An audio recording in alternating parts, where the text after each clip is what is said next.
तव्हांखे ॿुधाईंदा हलूं त गंबर जी गिम्स अस्पताल में लिवर ट्रांसप्लांटेशन के माहिर डॉक्टर सर्जन अब्दुल वहाब डोगर पंहिंजी टीम सां गॾिजी कैम्ब्रिज रोबोटिक सिस्टम ज़रिए पहिरियों भेरो गिम्स अस्पताल में 24 कलाकनि दौरान मोरो वासी औरत ऐं राणीपुर वासी नौजवान समेत 5 खां वधीक मरीज़नि जा पिते ऐं हर्निया जा मुख़्तलिफ़ सरकारी ख़र्च ते मुफ़्त कामयाब जर्नल ऑपरेशन कया आहिनि। तफ़सील ॿुधाइण जे लाइ वीडियो लिंक ते मौजूद आहे किशोर कुमार। जी त नाज़रीन, असां हिन वक़्तु जेको आहे Gambat medical institute of sciences में मौजूद आहियूं, जिते जेको आहे ताज़ो ई जेको आहे रोबोटिक सर्जरी जी जेके मशीनूं हुयूं उन जी इंस्टॉलेशन खां पोइ जेको आहे हिते रोबोटिक सर्जरी वसीले जेको आहे हिते 5 खां वधीक जेके कामयाब ऑपरेशन कया विया आहिनि डॉक्टर अब्दुल वहाब डोगर जी टीम पारां। अचो त हिते मौजूदु जेके पेशेंट्स ऐं डॉक्टर्स आहिनि उन्हनि सां ॻाल्हि ॿोल कंदासीं त उन्हनि जो छा चवणु आहे। भट्टी साहब जी वॾी महिरबानी, जीअं हिते रोबोटिक सिस्टम घुरायो वियो आहे ऐं हुन ऑपरेशन जो तमामु नंढो कट लॻो आहे, महसूस ई नथो थिए जी। ऐं गंबट में तमामु बहितरीनु हॉस्पिटल आहे गिम्स। छाजो ऑपरेशन पिते जो ऐं हर्निया जो डॉक्टर डोगर साहब कयो जी।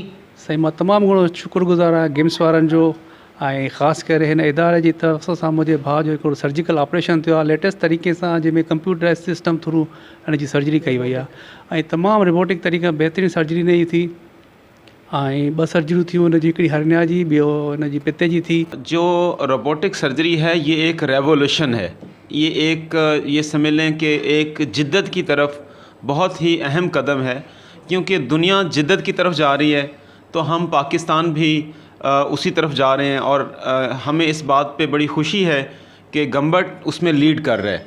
जो भी कोई रीसेंट एडवांसमेंट या रीसेंट टेक्नोलॉजी आती है तो हमारे डायरेक्टर साहब इस मामले में बहुत प्रोएक्टिव होते हैं, वो उसको ऑन करते हैं और उसको हासिल करने के लिए हुकूमत से रब्ता भी करते हैं। ये एडवांस असांजो सिस्टम आहे, जे दुनिया एडवांस पई वञे त असां बि एडवांस कोशिशि कंदा आहियूं असां दुनिया सां गॾु हुजूं।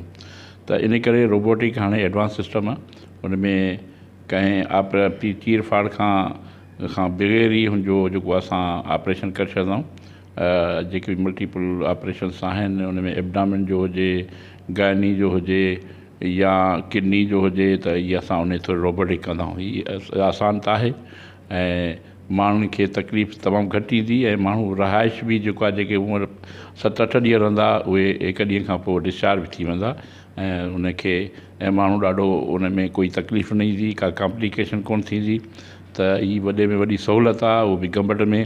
छा लाइ त हिन वक़्तु पंजाब में कोन्हे, बलूचिस्तान में कोन्हे, फ्रंटियर में कोन्हे, या शइ आज़ादु कश्मीर में कोन्हे को, कराची में SIUT में आहे, ॿियो असां वटि आहे। जीअं त नाज़रीन, तव्हां जेको आहे हिते मौजूदु जेके डॉक्टर्स ऐं पेशेंट हुया उन्हनि जी ॻाल्हि ॿोल ॿुधी। हितां जे डॉक्टरनि ऐं पेशेंट्स जो चवणु इहो आहे त रोबोटिक सर्जरी ज़रिए जेको आहे हिकु त पेशेंट खे तकलीफ़ बि घटि अचे थी ऐं हू जल्दी सिहतयाब थी पंहिंजे घर ॾांहुं हलिया वञनि था।